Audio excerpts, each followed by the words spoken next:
하나님의 크신 은혜라 주를 믿게 된 것은 더 크신 은혜라 넘치는 주의 사랑 놀라운 주의 은혜 날마다 경험하며 진정 감사합니다. 세상에서 당하는 환난 고초만이나 이 길임을 주시니 더 크신 은혜라 넘수대 기도로 쓰러질 때 손길로 어루만져 주시니 주여 감사합니다. 하늘에는 영광이 우리에겐 기쁨이 아멘 날로 더해가는 것 더 크신 은혜라 사여진 사랑도 감당할 길 없어서 몸과 마음 드립니다. 진정 감사 세상에서 당하는 세상에서 당하는 환난 고초만이나 이 길임을 주시니 더 크신 은혜라 답답할 때 기도로 쓰러질 때 손길로 어루만져 주시니 주여 감사 하늘에는 영광이 우리에겐 기쁨이 날로 더해가는 것 더 크신 은혜라 사여진 사랑도 감당할 길 없어서 몸과 마음 드립니다. 진정 감사 우리 시간 예배를 위해서 같이 한번 기도합니다. 우리가 오늘 열왕기상 19장 1절로 8절에 있는 말씀을 같이 봉독을 했습니다. 로뎀나무 아래라고 하는 그러한 말씀의 제목을 가지고 같이 말씀의 은혜를 나누기를 원합니다. 오늘 본문에 있는 말씀은 갈멜산에서 하나님의 도우심으로 말미암아서 불과 물에 2번의 이적을 베푼 엘리야가 이세벨의 말에 두려워서 로뎀나무 아래서 죽기를 구하는 내용이 오늘 본문의 말씀입니다. 우리가 본문에서 읽었던 것처럼 엘리야에게 위기가 찾아왔습니다. 4절 말씀에 보면 여호와여 넉넉하오니 지금 내 생명을 취하소서라고 그렇게 고백을 하고 있습니다. 무슨 말입니까? 지금이 딱 좋으니 나를 죽여달라라고 하는 그러한 엘리야의 황당한 고백입니다. 갈멜산에서 이적을 일으키며 우상 숭배자들을 죽였던 그 당당함은 온데간데 없습니다. 오직 갈멜산에 엘리야 혼자 있었습니다. 그리고 나머지는 다 수백 명의 사람들이 다 우상을 숭배하는 사람들이었습니다. 그리고 나머지 방관자들. 그런데 갈멜사상에서 제사를 승리함으로 이끌었던 엘리야가 그곳에서 그 대적하는 우상 숭배자들을 다 잡아 죽였다라는 것입니다. 그렇게 당당했던 엘리야가 불과 얼마 되지 않는 시간 동안에 그 당당함은 다 사라져버리고 죽음을 고백하고 있다라는 것입니다. 엘리야만 그런 것이 아니라 누구에게나 삶의 위기는 다 찾아옵니다. 저도 마찬가지고 아마 여러분들도 말씀을 안 하셔서 그렇지 위기에 대해서 말씀을 하라 그러면 아마 오늘 점심시간 없이 계속 얘기해도 이야기가 끊어지지를 않을 것입니다. 성경을 통해서 봐도 그렇습니다. 마가복음 4장 33절에 38절에 보게 되면 제자들에게 위기가 찾아왔는데 고백하기를 우리가 죽게 된 것을 돌아보지 아니하시나이까. 배를 타고 갈릴리 바다를 건너다가 폭풍을 만난 제자들이, 우리가 며칠 전에 묵상했던 새벽 말씀에 기록되어져 있던 말씀입니다. 제자들에게 죽을 뻔하는 위기가 찾아왔습니다.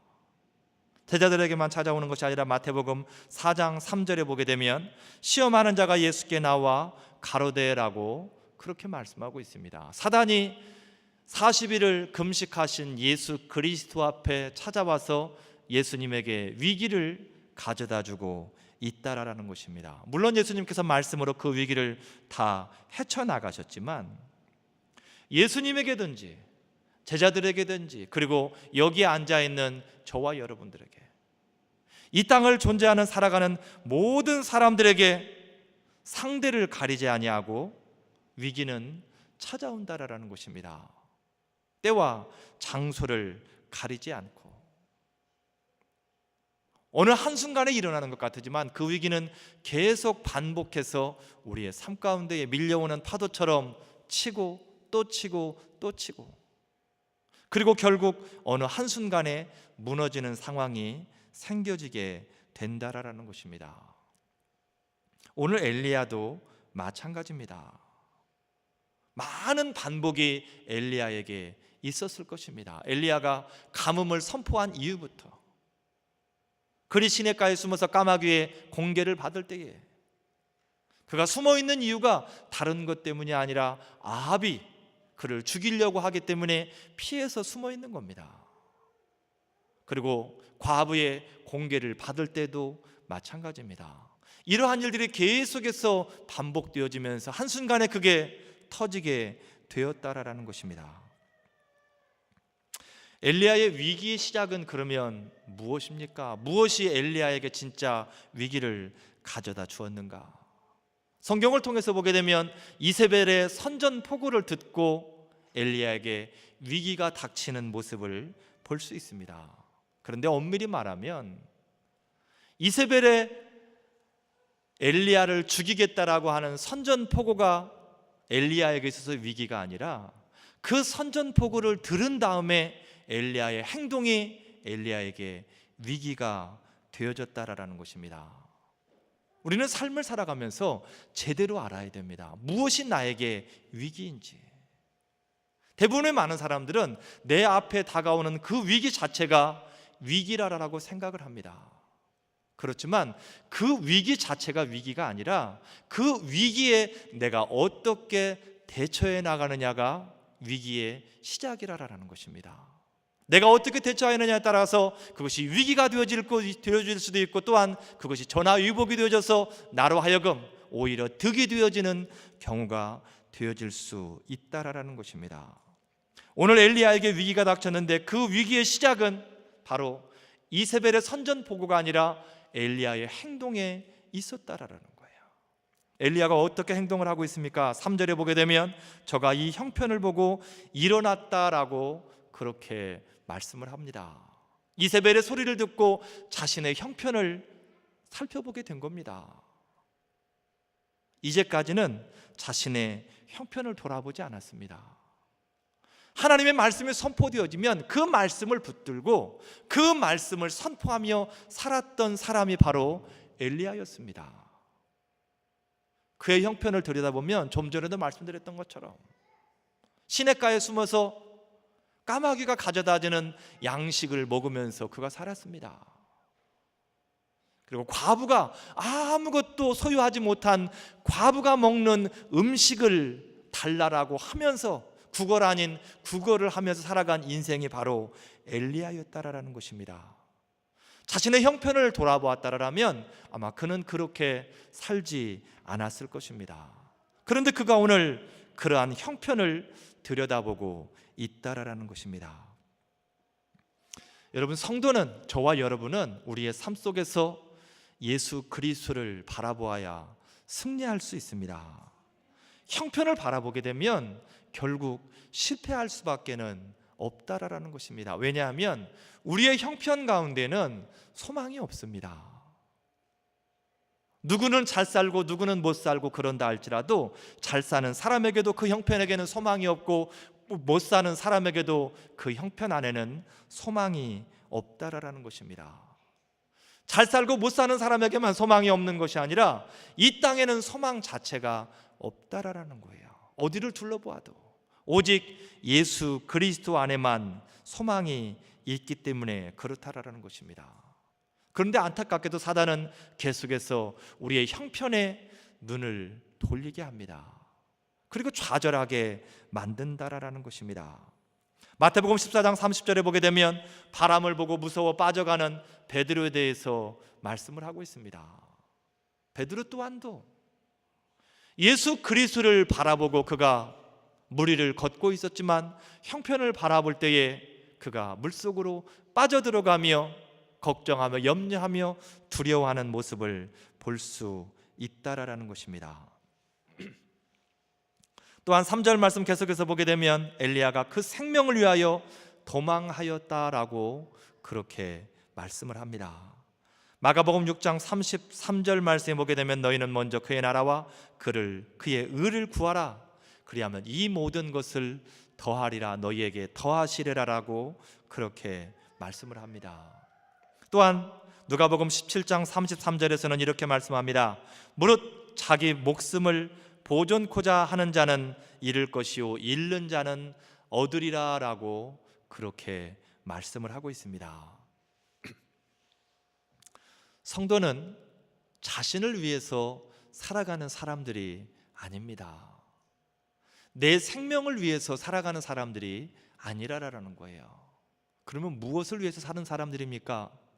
저와 여러분은 하나님의 영광을 위해서 사는 사람들입니다. 하나님을 나타내기 위해서 사는 사람들이라는 거예요. 그러면 내 삶은 무엇입니까? 성경이 말하는 것처럼 내가 하나님의 영광을 위해서 내 삶의 터전에서 열정을 가지고 일할 때에 나머지는 하나님이 책임지시고 하나님이 채워 가신다라는 것입니다. 엘리야도 그런 인생을 살았습니다.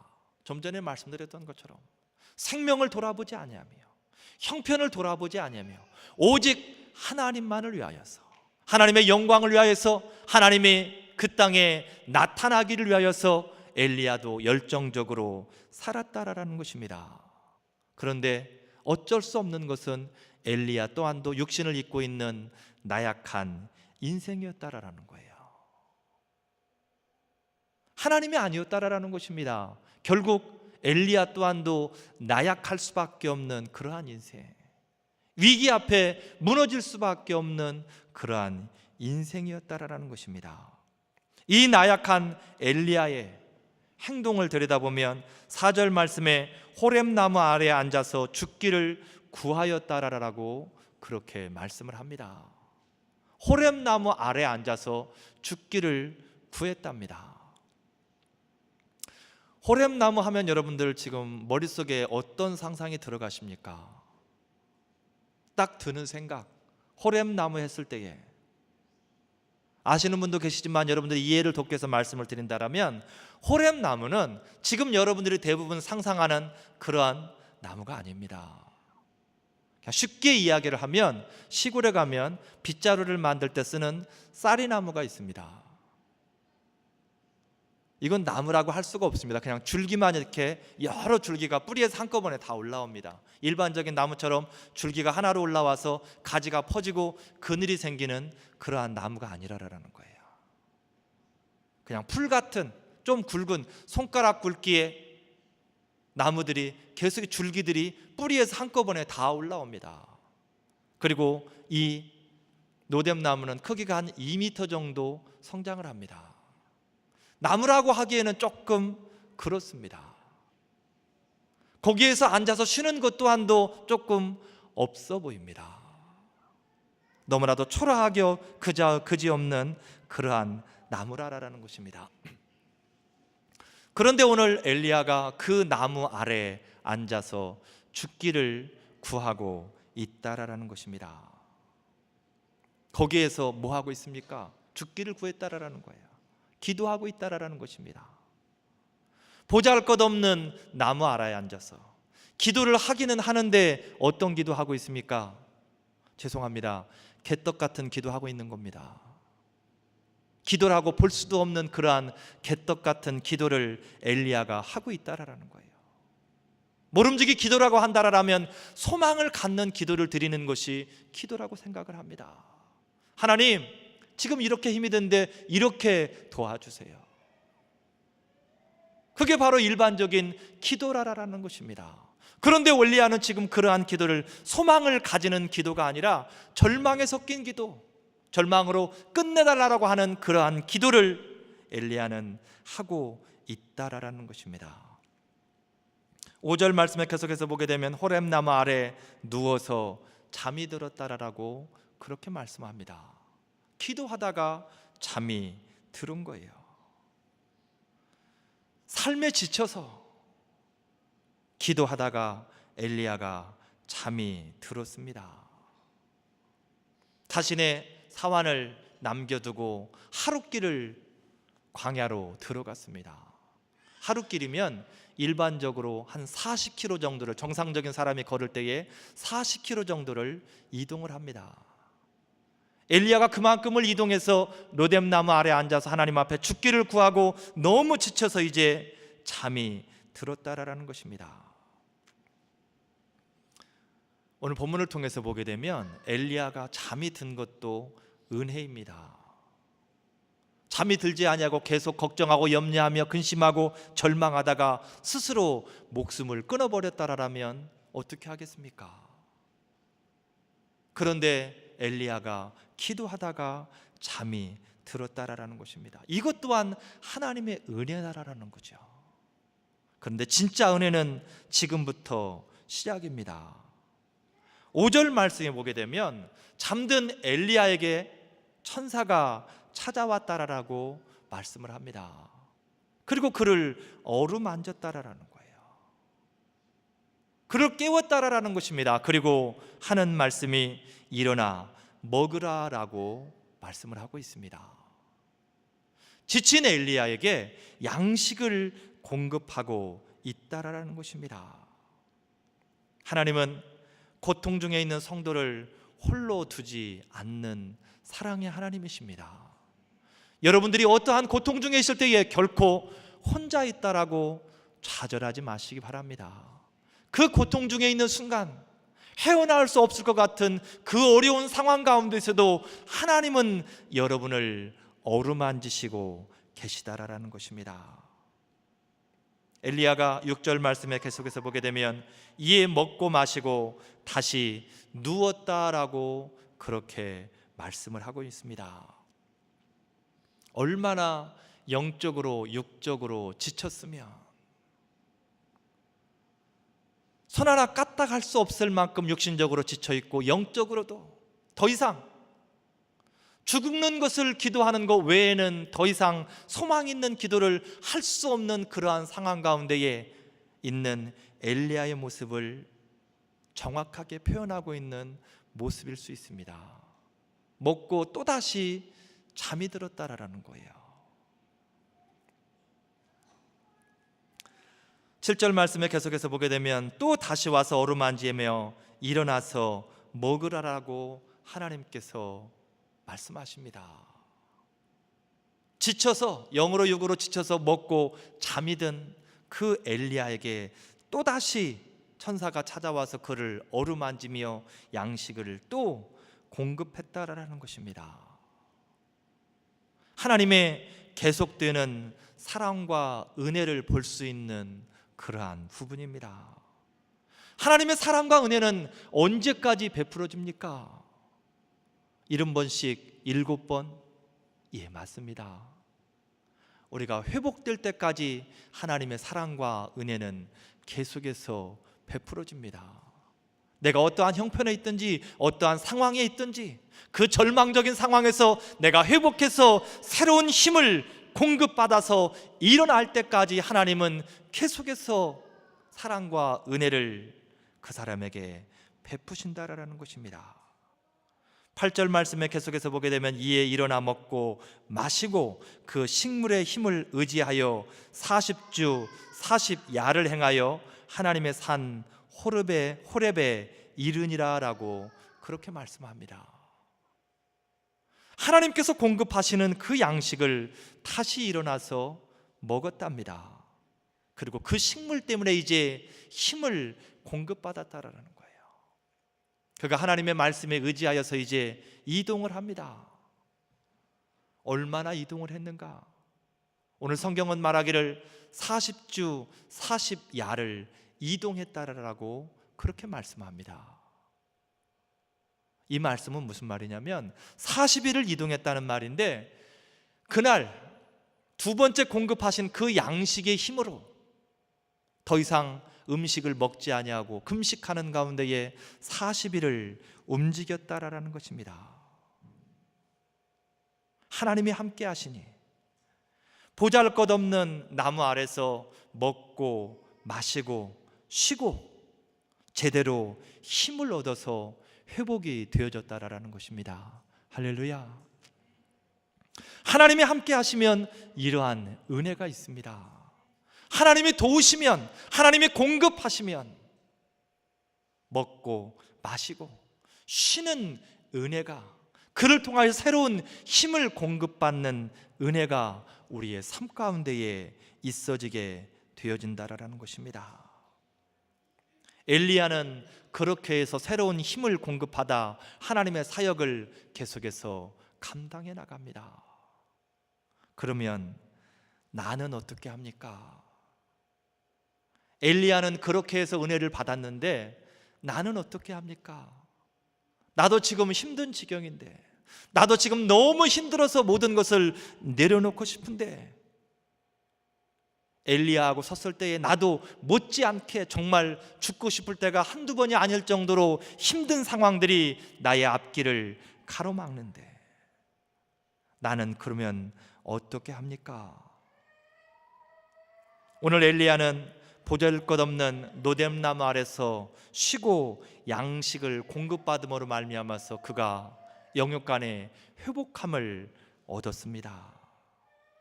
그렇다면 우리들 또한도 엘리야처럼 노뎀나무 아래 가서 그곳에서 쉬고 양식을 공급받으면 되는 것입니다. 우리에게 그러면 노뎀나무가 어디 있습니까? 노뎀나무가 어떻게 생긴 줄도 모르고 이스라엘로 가야 됩니까? 그렇지 않습니다.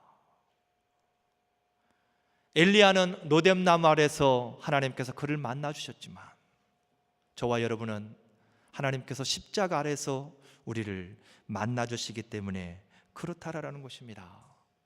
여러분, 노뎀나무가 보잘것없던 것처럼 십자가 또한 보잘것없는 사형틀입니다. 아니, 보잘것없다는 표현보다는 혐오스럽다는 표현이 더 알맞을 것입니다.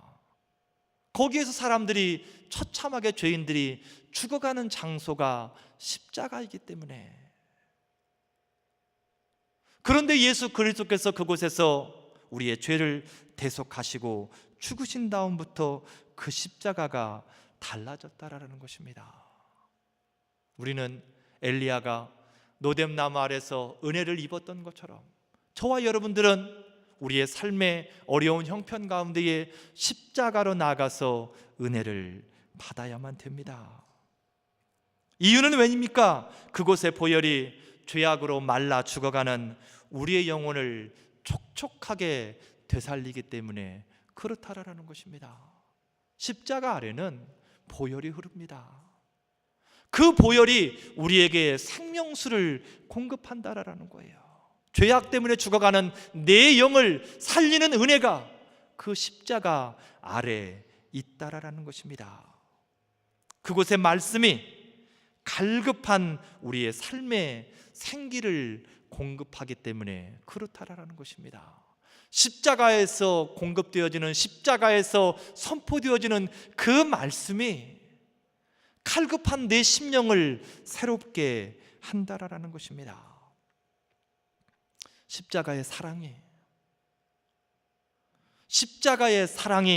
내 삶에, 내 영에 쉼을 공급합니다. 나에게 편안함을 공급해 준다라는 것입니다. 고린도전서 1장 18절에 보게 되면 십자가가 구원을 얻는 우리에게는 능력이 되어진다, 하나님의 능력이 되어진다라고 그렇게 말씀을 하고 있습니다. 우리가 십자가 아래에 머물 때에 우리에게 은혜가 임하는 이유가 바로 거기에 있습니다. 우리는 이미 구원을 받았기 때문에 우리에게는 십자가가 능력이 되어진다라는 것입니다. 바로 하나님의 능력. 삶이 지치고 힘들 때에, 모든 것을 포기하고 싶을 때에, 그때도 하나님은 우리를 놓지 않으시고 사랑으로 품고 계십니다. 십자가 아래로 나아가시기를 바랍니다. 우리의 삶을 한번 돌이켜 보겠습니다. 위기의 순간에 나는 어디에 있습니까? 십자가 아래에서 쉼과 양식과 힘을 공급받는가, 그 말입니다. 열왕기하 20장 2절 말씀에 히스기야가 낯을 벽으로 향하고 여호와께 기도하였다라고 그렇게 말씀을 합니다. 죽음을 선고받은 히스기야가 절망적인 순간에 여호와 하나님을 붙들고 기도하는, 바로 십자가 앞에, 십자가 아래에 나가는 히스기야의 모습에 대해서 말씀을 하고 있습니다. 바람은 저와 여러분의 삶의 터전 곳곳에 십자가를 세우시기를 바랍니다. 언제든지 그곳에 나아가서, 언제든지 그 아래 엎드려서 기도함으로 쉼과 양식과 힘을 공급받을 수 있는 장소를 만들어가라는 말씀입니다. 십자가 아래에서 우리의 삶이 승리할 수 있기를 주님의 이름으로 축복을 드립니다. 힘들고 지쳐 낭망하고 넘어져 일어날 힘 전혀 없을 때에 조용히 다가와 손 잡아주시며 나에게 말씀하시네. 나에게 실망하며 내 자신 연약해 고통 속에 눈물 흘릴 때에 못자국 난 그 손길 눈물 닦아주시며 나에게 말씀하시네. 아멘. 너는 내 아들이라 오늘날 내가 너를 낳았도다. 너는 내 아들이라 나의 사랑하는 내 아들이라. 우리 시간 들은 말씀 생각하며 같이 한 목소리로 한번 기도하겠습니다.